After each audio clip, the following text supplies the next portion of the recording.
काबिल में खुशामदीद। मैं हूं रबिया हसन और मेरे साथ मौजूद हैं आमिर मतीन और रऊफ क्लास्टा। और आज के प्रोग्राम में जिन टॉपिक्स पे हम बात करने जा रहे हैं उसमें सबसे पहले इमरान खान ने 20 मई के बाद इस्लामाबाद की जानिब मार्च का इंदिया दे दिया। अपने साथ मंसूब फौज के खिलाफ बयानात की सख्ती से तरदीद, फौज के हक में बोल पड़े, तनकीद का रुख शरीफ खानदान की जानिब मोड़ लिया। सिंध में आसिफ अली जरदारी के खिलाफ मुहिम शुरू करने का ऐलान, पीटीआई ने एक मरतबा फिर जल्द इंतखाबात का मुतालिबा कर दिया।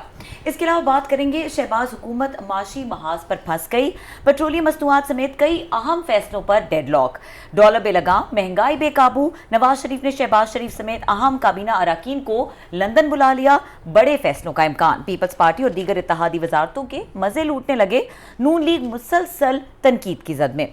इसके अलावा बात करेंगे पंजाब का सियासी बहरान संगीन तर, सदर आरिफ अलवी का गवर्नर को हटाने से इनकार, वफाकी हुकूमत ने बरतरफ कर दिया, स्पीकर पंजाब असम्बली का कायम मकाम गवर्नर बनने से इनकार, इमरान खान ने सुप्रीम कोर्ट से नोटिस लेने का मुतालिबा कर लिया। उधर सदर आरिफ अलवी ने गवर्नर सिंध की तैनाती के हवाले से भी मसाइल खड़े कर दिए। ये तमाम अहम मसाइल हैं और मौजूआत हैं जिसके ऊपर बात करेंगे। आमिर साहब, सबसे पहले अभी जो जलसा हुआ और उसमें जिस तरह से इमरान खान ने अपने साथ जो फौज के खिलाफ बयानात हैं उनकी सख्ती तरदीद की, इसके अलावा उन्होंने तनकीद की एज यूजुअल जिस तरह वो करते हैं शरीफ खानदान पे, और उन्होंने एक सिंध में भी इंदिया दिया। तो ओवरऑल इस जलसे के उनकी तकरीर को और जो सख्त तकरीरें हुई उनको कैसे देख रहे हैं?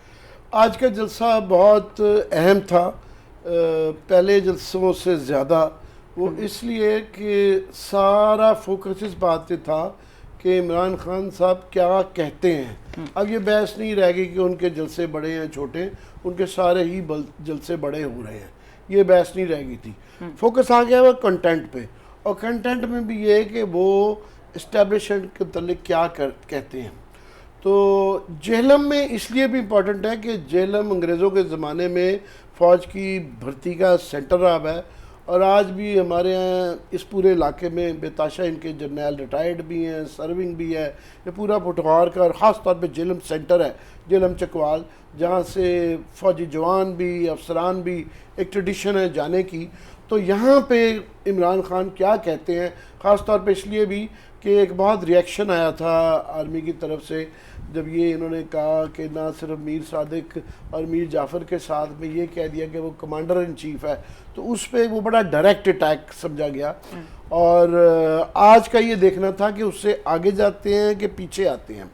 तो आज थोड़े से पीछे जाते नज़र आए। अच्छा। कि उन्होंने वो ये इशारा दे दिया कि जी ये मैं नवाज शरीफ और शहबाज शरीफ के मुतल्लिक़ कह रहा था मीर जाफ़र, तो ख़ुद तो वो पीछे आए, मगर उन्होंने अपनी जो बी टीम है और सी टीम है ना, यह मामला उन पे छोड़ दिया है। कि फॉर एग्ज़ाम्पल फवाद चौधरी साहब ने जो है ना, उन्होंने उनकी बजाय, और याद रहे कि फवाद चौधरी साहब बीच में इंटरलोक्यूटर थे, बहुत ज़्यादा दरमियान में जो मैसेजिंग होती थी शेख रशीद से भी ज़्यादा पिंडी के साथ इमरान खान की वो फवाद चौधरी के ज़रिए होने लग पड़ी थी। और वो ख़ुद भी जेलम से हैं और उनके बहुत ज़्यादा ताने बाने दोस्तियाँ गेट नंबर 4 से बहुत ज़्यादा रही हुई हैं।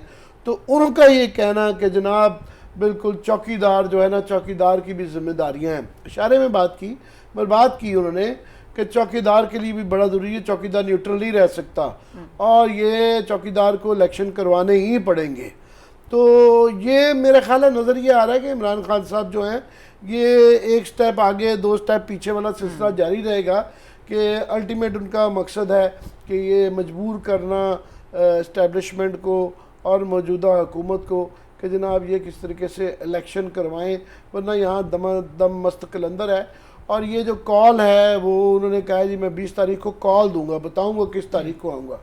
अब ये बहुत बड़ा सवाल आ जाता है कि ये लाखों की तादाद में, और लाखों आ सकते हैं, खैर वो तो 2 लाख 2 मिलियन से भी आगे 25 लाख तक चले गए हैं, मगर लाखों की तादाद में भी पिंडी इस्लामाबाद में अभी जो इन्वायरमेंट आते हैं तो एक बड़ा मसला इसलिए भी हो जाता है माजी के मुकाबले में कि इस वक्त एक सियासी बहरान भी चल रहा है कि पंजाब की सूरत हाल जो है ना वहाँ पे अनक्लियर है कि लेट से कि ये अगर डिस्क्वालीफाई हो जाते हैं वहाँ पे 26 अरकान मुनर्रिफ अफराद, तो वहाँ पे नंबर्स गेम ये है कि वहाँ पे इनके जो है ना 171 रह जाते हैं, 186 चाहिए वहाँ पे मेजॉरिटी के लिए, 171 रह जाते हैं इनके पीडीएम के, और 167 में आज वर्कआउट कर रहा था, 167 रह जाते हैं पीटीआई के। तो पीटीआई को उनको 172 पीडीएम के 172 रह जाते हैं। अच्छा। और इनको जो ही अगर क्योंकि वहाँ पे यहाँ वाला ज़रा केस मुश्किल है, क्योंकि उन्होंने वोट नहीं डाला था इस्लामाबाद के अंदर, वहाँ वोट डाला हुआ है, तो मेरा ख्याल वो अल्टीमेटली मेरा ख्याल इलेक्शन कमीशन के पास चॉइस नहीं है, उन्हें डिस्क्वालीफाई हो जाना है। तो वो जो ही डिस्क्वालीफाई अगर वो हो गए तो वहाँ पे 5 जो है ना कोटा की सीटें, औरतों का जो कोटा है वो फौरन इनको मिल जाती है, तो इनका भी 172 आ जाता है, दोनों साइड आ जाते हैं। तो वहाँ पे एक तो ये क्राइसिस पंजाब में ऊपर नीचे ये होता रहेगा, इट्स नॉट ओवर। दूसरा अभी ये देखें ना, कॉन्स्टिट्यूशनल क्राइसिस भी चल रहे हैं, साथ में लीगल बैटल्स भी चल रही हैं, अदालतों में भी चल रही हैं। फिर ये सदर का उन्होंने गवर्नर का नहीं माना, अब ये अदालत में होगा, उन्होंने पुल से लगा के गवर्नर हाउस बंद कर दिया है, गन पड़ गया, डर्टी पॉलिटिक्स स्टार्ट हो गई हैं। वहाँ से कराची से गवर्नर नसरीन जलील साहब का सदर साहब के आया हुआ है, उसके ऊपर भी वो बैठे हुए हैं।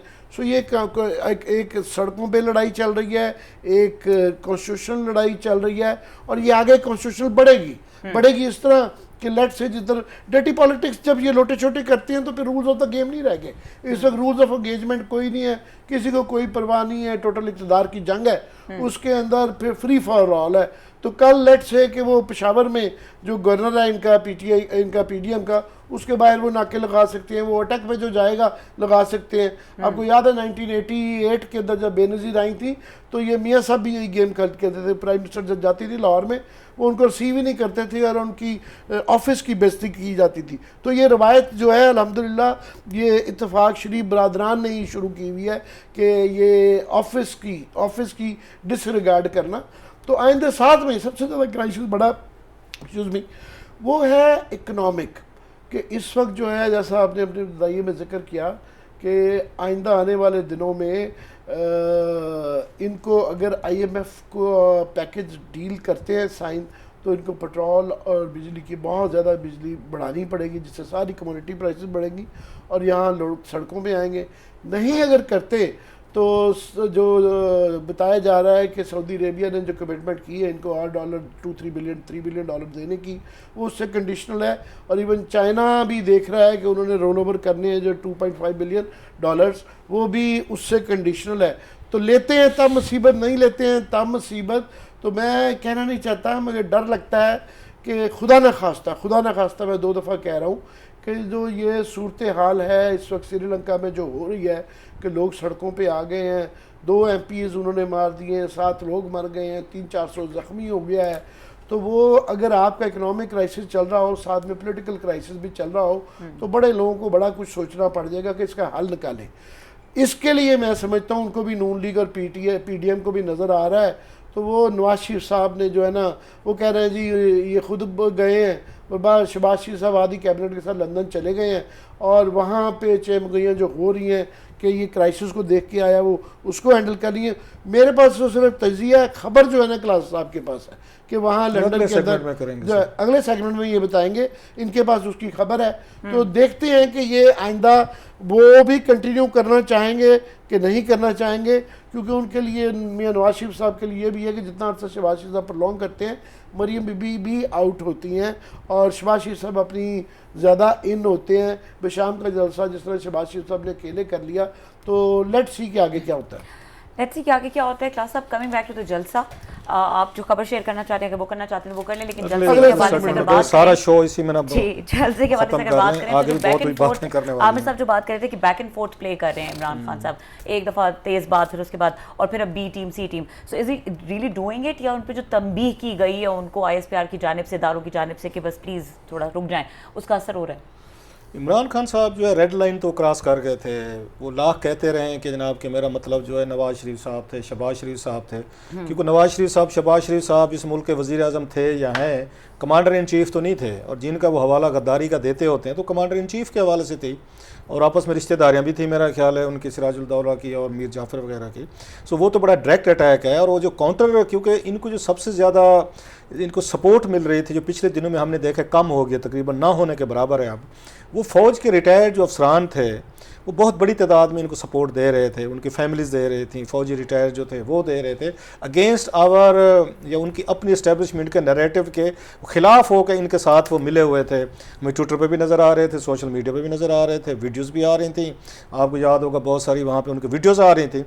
आज बिल्कुल वो ये फ़ज़ा बदली हुई है, क्योंकि खान साहब को जो मशवरे, मैंने पहले भी कहा, ठीक है वेव अपनी जगह पे होगी, लेकिन एक जो आपका हुक्मरान होता है जिसने दोबारा आना होता है पावर में, उसको अच्छे एडवाइज़र कुछ चाहिए होते हैं, कूल माइंडेड, थोड़े से ठंडे दिमाग वाले।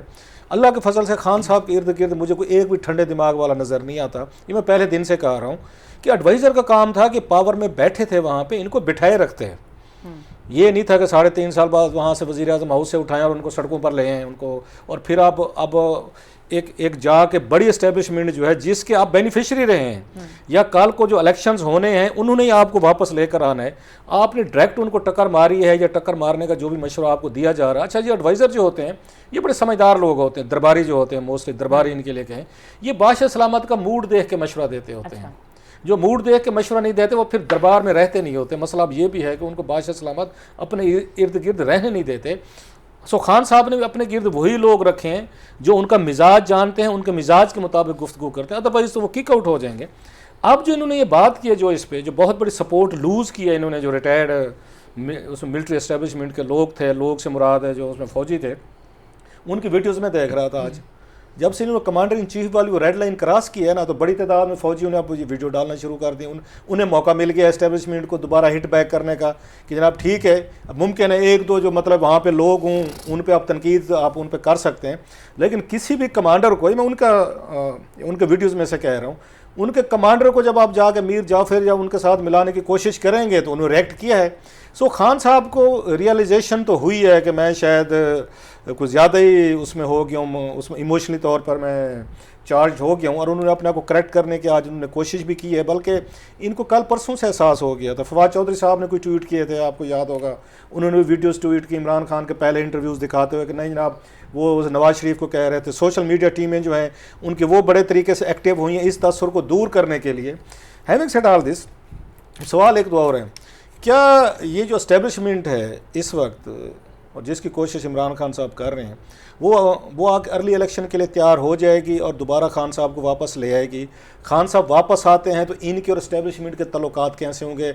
आज तक पाकिस्तानी तारीख में ऐसा हुआ तो नहीं है कि जिस आर्मी चीफ के होते हुए कोई यहाँ से प्राइम मिनिस्टर और उनकी हुकूमत गई हो वापस आई हो, जो चली गई। बेनज़ीर भुट्टो गई थी, मैं पहले भी एक दो दफ़ा बता चुका हूँ, उस असलम बेग साहब बैठे थे, उन्होंने घर भेजा था, बीबी वापस नहीं आई थी। नवाज शरीफ साहब का दौर, जनरल काकड़ साहब के दौर में गए थे 93 में, वो वापस नहीं आए थे। ऐसे लगारी साहब और जनरल जेके उस वक्त बैठे थे 96 में, वो वापस नहीं। मैं मतलब आपको बहुत सारी मिसालें दे सकता हूँ, लेकिन अब हो सकता है इमरान खान साहब ने बहुत सारे अनयूजुअल काम किए हैं, बड़े लकी हैं, बहुत सारी चीज़ें इनके हक़ में होती हैं। मुमकिन है कि जनरल बाजवा साहब के होते हुए ये वापस आ जाएँ। So it's a very complicated situation कि उसमें इमरान खान साहब भी फंसे हुए हैं, क्योंकि उनकी बड़ी कोशिश है कि अगले 2-3 महीने जो हैं मैं किसी तरीके से सिचुएशन को अपने हक़ में कर गया तो कर गया, प्रोलॉन्ग हो गए तो उनके लिए इस नैरेटिव को, जो नैरेटिव एक ही है उनका इस वक्त कि जो गद्दारी हो गई तो इसमें अमेरिका आ गया, साजिश हो गई। सो इस पर सिचुएशन जो है ना थोड़ी सी वो खान साहब के लिए एक उसमें मुश्किल बन रही है। अगर जल्दी इलेक्शन ये कराते हैं तो खान साहब अपना विक्ट्री साइन करेंगे, देखा मैंने इनको फोर्स कर दिया, मैंने मजबूर कर दिया है, एक उनका स्ट्रांग नैरेटिव बने, ऑलरेडी बना हुआ है। सो नवाज शरीफ साहब एंड कंपनी जो है ना वो बड़े they are in a big mess कि अब इसका खान साहब जो है ना इनका काउंटर क्या करें वो। ठीक है, खान साहब का काउंटर क्या हो इस वक्त ये सोच रहे हैं, और इसी हवाले से हम देखेंगे कि ये जो नई गवर्नमेंट बनी है इनके लिए जो इकोनॉमिक इश्यूज़ हैं वो क्या हैं, क्लास साहब के पास खबर क्या है, और किस तरीके से ये जो अहम मीटिंग हो रही है लंदन में इसकी क्या आउटकम्स निकलते हैं, इसके ऊपर बात करेंगे। ब्रेक के बाद हमारे साथ रहिए।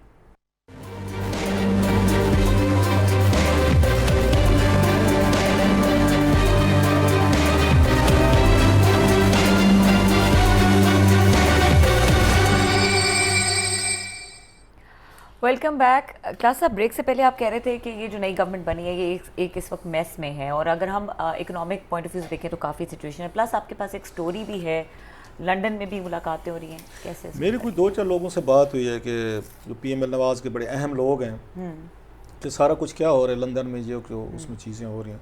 जल्दी से मैं कोशिश करता हूँ समअप करता हूँ। वो ये समझते हैं कि PML नवाज़ के अंदर एक बड़ी बिग रियलाइजेशन हुई है कि शायद उनसे कोई ब्लंडर हुआ है, वो ट्रैप हुए हैं और उन्होंने हुकूमत ले के जो इमरान खान साहब का बैगेज था, जो बातें हम कहते भी रहते हैं यहाँ पे ऑलरेडी, तो शायद इन्हें ये काम नहीं करना चाहिए था और इमरान खान साहब को अपने आखिरी साल का जो बैगेज था वो उन्हें लेकर आवाम के पास जाने देना चाहिए था। ये चले जाते हैं। वो ये कहते हैं कि जब यहाँ पे उस वक्त तहरीक एतमाद पे ये डिस्कशंस हो रही थी, उस वक्त भी एक ग्रुप था जिसको शायद खकान अब्बासी साहब लीड कर रहे थे मोस्टली। वो ये कह रहे थे कि आप जो है इस पे तहरीक एतमाद पे ना जाएं, आप इनको रिप्लेस मत करें, इनको कंटिन्यू करने दें, और अगर आपने करना भी है, एक ग्रुप ये भी था उस पर, तो फिर फौरी तौर पर यहाँ पे इलेक्शन करा लिए जाएं। आपने ये काम नहीं करना है कि इसको प्रोलॉन्ग फिर आपने नहीं करना। उनको इस वक्त यही जवाब दिया गया था कि नहीं जनाब, कि बल्कि एक किसी से मेरी बात हो रही थी कि तकरीर जब इनकी तैयार हो रही थी, इनकी शहबाज शरीफ साहब की, तो इन्होंने कहा कुछ अपने लोगों को, जो टीम होती है, कि जनाब आप कुछ पॉइंट्स वगैरह तैयार करके दें। तो किसी ने उनमें से पूछा कि हजूर कितने अरसे के लिए हम हुकूमत में आ रहे हैं, 3 महीने है, 1 महीने है, साल है, 6 महीने, ताकि उसके मुताबिक हम आपको तकरीर तैयार करके दें। उन्होंने कहा जी इसको छोड़ें, बस लिख दें आपके, हमने क्या करना है। तो उन्होंने कहा सर जब तक हमारे पास कोई वो नहीं होगा, एजेंडा नहीं होगा, तो महीने वाली तकरीर दें, 2 महीने वाली, 3 वाली दें। उस वक्त उनके जहन में 1 पॉइंट एजेंडा था कि इस वक्त आपने सिर्फ इमरान खान साहब को हटाना है, और यहाँ पे लोकली तौर पर रेजिस्टेंस से ही ये मुझे जो बात कंफर्म की गई, और बड़े अहम 2-3 लोग थे जिन्होंने कहा है कि वो नहीं चाहते थे कि इमरान खान साहब को ये रास्ता आपको देना चाहिए। लोग तंग हैं इनसे, बिजली की में इश्यूज़ हैं, गैस के प्रॉब्लम, महंगाई बढ़ रही है, IMF आ रही है, फिर आपने वहाँ पे उस बिल पास करा रहे हैं स्टेट बैंक के, डॉलर आपको याद होगा इमरान खान साहब जिस दिन गए, अब तो वो नहीं मानते PTI वाले, 176 पे कहते हैं, 176 पे था, ट्वीट कर रहे हैं, 189 पे था जिस दिन इमरान खान साहब गए हैं यहाँ से, 189 पे डॉलर पहुँचा हुआ था। दूसरा वो ये कहते हैं कि हमने ले तो ली हुकूमत, अब वो जो इनकी तवक्को थी कि शायद मार्केट फोर्सेज हैं रिएक्ट करेंगी फेवरेबली कि नवाज लीग आ गई है, माजी में यही कुछ होता था कि वो समझते थे बिजनेस फ्रेंडली हुकूमत है, तो ये आएंगे तो यहाँ पे मार्केट्स जो है ना वो स्टेबलाइज होते हैं। पहले दिन उसका रिएक्शन आया भी है, डॉलर नीचे आया है, कुछ उसके जो पॉइंट्स वगैरह जो एक्सचेंज, उसके स्टॉक एक्सचेंज के ऊपर गए हैं, अब वो कल परसों वो क्रैश किए हैं उन्होंने, दोबारा डॉलर फिर ऊपर जा रहा है। सो इस बात ने भी उनको बड़ा नेगेटिवली उनको इम्पैक्ट किया है कि शायद हम ये जो ले बैठे हैं वो हमसे नहीं संभाली जा रही। प्लस वो समझते हैं कि जनाब कि अब हम इलेक्शन कराते हैं फ़ौरन, तो इमरान खान बहुत बड़ा नैरेटिव एक बना चुका है, और प्लस ये समझा जाएगा कि जनाब कि इमरान खान के दबाव में इलेक्शन हम करवा रहे हैं, लिहाजा वो भी उसको विक्ट्री साइन के तौर पर लेगा, उसका जो फॉलोअर है वो ज़्यादा चार्ज होकर आएगा। प्लस उनको ये लगता है कि अगर हमने सारा बैगेज लेना भी है, ये आखिरी साल इलेक्शन का, अगर हम 1 साल चलते भी हैं, वो कहते हैं दुनिया की कोई हुकूमत नहीं होती एटलीस्ट इन पाकिस्तान में कि जो आखिरी साल में IMF के पास जाए, कि वो जो कंडीशनैलिटीज़ रखेंगे, बिजली बढ़ाएं, गैस बढ़ाएं, पेट्रोल बढ़ाएं, या और जो भी टैक्सेस लगाएं सारी अपने एग्जेप्शन वापस लें।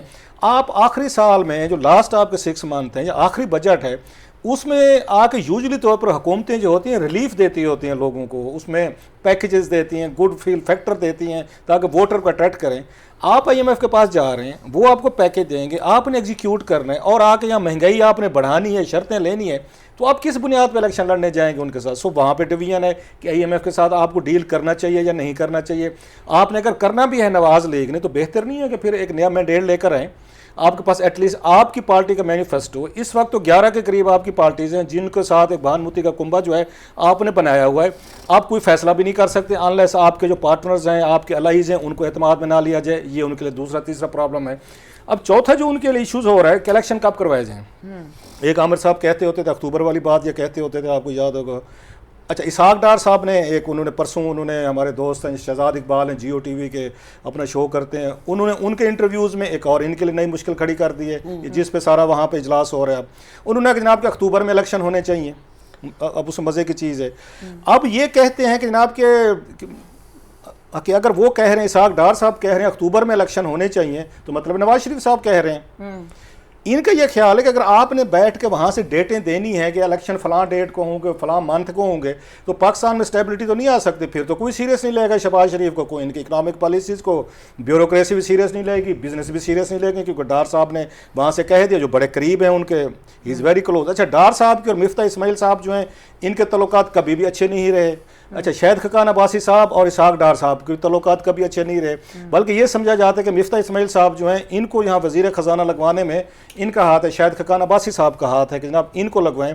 लिहाजा जो टीम, इकनॉमिक टीम है, फाइनेंशियल टीम जो हैंडल कर रही है इनको, शहबाज शरीफ साहब के इनको मामलात को, इकनॉमिक इशूज़ को, वो सारी की सारी वो टीम है जिनकी डार साहब से नहीं बनती, या डार साहब उनको नहीं पसंद करते या ये उनको नहीं पसंद करते। सो डार साहब जो हैं बाद लोगों के ये बकौल जो इन मामलात को समझते हैं, जानते हैं, शायद वो नवाज शरीफ साहब के कान भर रहे हैं वहाँ पे कि देखें जी मियाँ साहब, ये तो रोज़ की बुनियादों पे हमारे लिए मसले हो रहे हैं, प्रॉब्लम हो रहे हैं, ये हो रहे हैं, वो हो रहे हैं। चौथा फैक्टर ये भी है, साहब जरा मरीम नवाज साहब हूँ या मियाँ नवाज शरीफ साहब हूँ, वो ये पसंद नहीं करेंगे शहबाज शरीफ साहब ज़्यादा लंबी देर के लिए कंटिन्यू करें और वो आके प्राइम मिनिस्टर रहें। सो ये वो कहते हैं ऐसे फैक्टर्स हैं जिसकी वजह से वो ये मजबूर हो गए कि हम तो इमरान खान को ट्रैप कर रहे थे, पता ये चला है कि हम खुद ट्रैप हो गए, हम इमेच्योर या जल्दी जो है हम पावर में आ गए, हमें नहीं आना चाहिए था। उस वक्त इनकी क्या एप्रीहेंशन थी, उस पर भी उन्होंने कहा कि ना आपको उस वक्त 1 पॉइंट एजेंडा था जिसकी हम भी बात करते हैं कि वो उसको नवंबर को महीने को सामने रखे बैठे थे कि नवंबर में नई अपॉइंटमेंट नहीं करनी चाहिए, इनको इमरान खान साहब ना करें, हम खुद करें। वो ये कहते हैं कि अगर ये भी डिबेट हुई है पीएम नवाज के अंदर भी, अगर वो कर भी लेते इमरान खान साहब ने आर्मी चीफ अपनी मर्जी का जिसको भी ले आते तो क्या फ़र्क पड़ जाना था। ऑलरेडी तो आपने 3-4 साल जो है फाइट की है, लड़ाई की है, उसके साथ एस्टेब्लिशमेंट के साथ लड़े, अपना नैरेटिव बनाया, 4 साल आपने अपने पॉलिटिकल वर्कर को चार्ज किया, वोट को इज्जत दो, एस्टेब्लिशमेंट के खिलाफ वो खड़ा हो गया।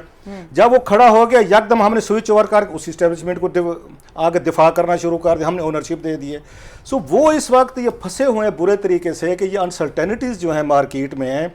हमने इमरान खान साहब को शायद एक वो दिया, लेवरेज दे दिया, और ये उस वक्त जब तहरीक एतमाद हो रही थी, कहते हैं उस वक्त कोई प्लानिंग नहीं की गई थी, कोई प्लान नहीं था, 1 पॉइंट एजेंडा था कि इमरान खान को हटाएं, हटाने के बाद 1-2 महीनों में आप आएँ और उस पर वो इलेक्शन करवा दें। वो चीज़ें अब उनके पड़ गई हैं गले। So they all are assembling in London कि फैसला किया जाए कि इलेक्शन कब होने चाहिए। डार साहब ने तो पहले से बता दिया, जैसे मैंने कहा अक्टूबर के उन्होंने डेडलाइन दे दिए। अब ये ग्रुप जो गया है, अब ये उनको क्या कहल करता है, ये कोई नई डेट पे आते हैं या जो शायद खकान अब्बासी साहब ने कहा था कि अगस्त तक लेकर जाएंगे, अगले साल हम अगस्त तक लेंगे कि इमरान खान को ड्रैग करें, इनको लेकर जाएं, आने दें इनके वर्कर को, वो आप उनको हैंडल करते हैं, एस्टेब्लिशमेंट आपके साथ खड़ी हुई है, उनको थकने दें, लाने दें। और जो नैरेटिव जो है इमरान खान का, इसको ज़रा 1-1.5 साल इसको लंबा करके देखें ताकि ये थकते हैं नहीं थकते। आवाम कब तक याद रखती है कि जनाब के उस वक्त 1 साल बाद अगर इलेक्शन होते हैं बहुत और इश्यूज़ हैं कि उनको हैंडल करना पड़ेगा। सो ये है जो इसके लिए वो असेंबल हो रहे हैं कि टू डिसाइड कि हमने अगले साल उस अगस्त तक कंटिन्यू करना है या इस साल जुलाई में आपने ये हुकूमत तोड़ के आपने अक्टूबर में इलेक्शन करवाने हैं। जी आमिर साहब, इस खबर के तनाजुर में कैसे देख रहे हैं आप इस मीटिंग को? मुझे सबसे बड़ा इशू ये है इस वक्त कि ये जो धरना है, इमरान खान साहब ने बड़ा ठीक कहा कि 1990s में यही होता रहा कि जो एक दफ़ा गया वो दोबारा अगले इलेक्शन में लोगों को भी मैसेज चला जाता था, और क्योंकि एस्टेब्लिशमेंट का बहुत ज़्यादा रोल इसमें होता था उतारने और बनाने में, तो वो नहीं आता था। अभी थोड़े से हालात बदल गए हैं, बदल ये गए हैं कि पहले उनकी मदद के साथ आया जाता था, उनके अगेंस्ट नवाज शरीफ शहबाज शरीफ साहब ने यही साबित किया है कि उनके खिलाफ बदजुबानी करके क्या क्या कुछ नहीं कहा कमांडर इन चीफ को, और उसके ज़रिए वो आए हैं। तो ये रास्ता तो उन्होंने अब खोल दिया है।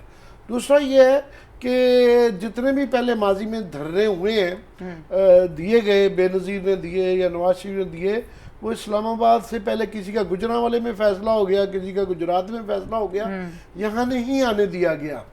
और ये मुझे ज़ाती तौर पे पता है कि जब JUI ने कॉल दी थी सिर्फ 200-400 बंदे की कि हम कमांडर को पेशावर कोर कमांडर के दफ्तर के बाहर लेके चल जाएंगे, हमारे नैब के पर्चे करके दिखाएंगे, और एक दिन में वो पर्चे वापस हो गए थे। वो 200-400 बंदों से वापस डर के जो है ना वो बैकआउट कर गए थे।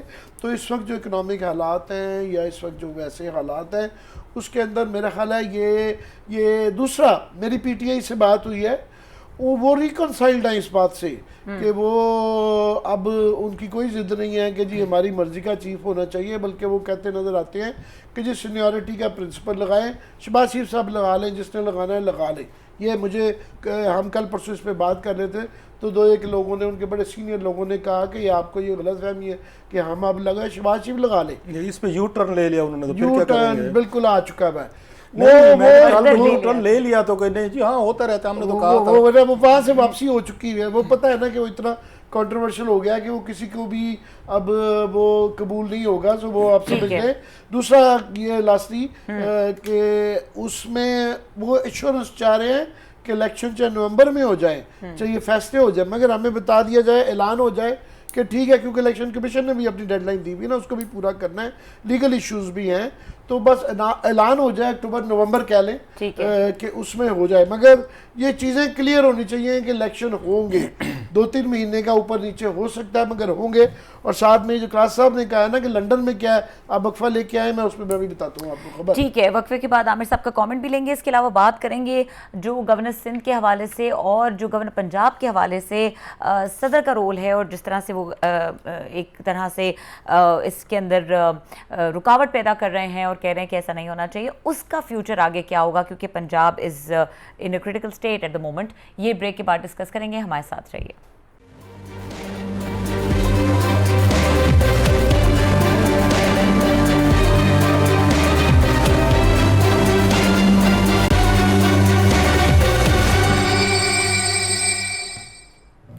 Welcome back. आमिर साहब, ब्रेक से पहले आप कुछ लंदन के हवाले से कमेंट करना जी, लंदन के हवाले से क्लास साहब ने जो बात की है इसहाक डार का बोलना, इसहाक डार ने एक और बड़ी इंपॉर्टेंट बात की है और इन्होंने जिस तरह कहा है कि जब इसहाक डार बोलता है तो समझेंगे नवाज शरीफ साहब भी बोल रहे हैं और उनको बहुत सख्त तकलीफ है कि वो बाहर बैठे हुए हैं। और वाकई मिफ्ता से पिछली दफ़ा से प्रॉब्लम थी कि इन्होंने बजट बनाया और मिफ्ता ने उनके जो पॉलिसीज़ थी उसको अपोज भी किया कि डॉलर को वो 100 से 128 पे गलबन ले गए थे और उन्होंने डायरेक्शन भी बदली। इन्होंने कहने की कोशिश की कि मैं बाहर हूँ मगर मेरी सुनो, तो मिफ्ता साहब ने नहीं सुनी थी, शायद खाकान अब्बासी और मिफ्ता इस्माइल ने। और मैं समझता हूँ कि इनके मुकाबले में थोड़ी सी बेहतर इकनॉमिक पॉलिसी उन्होंने की थी डार साहब के मुकाबले में।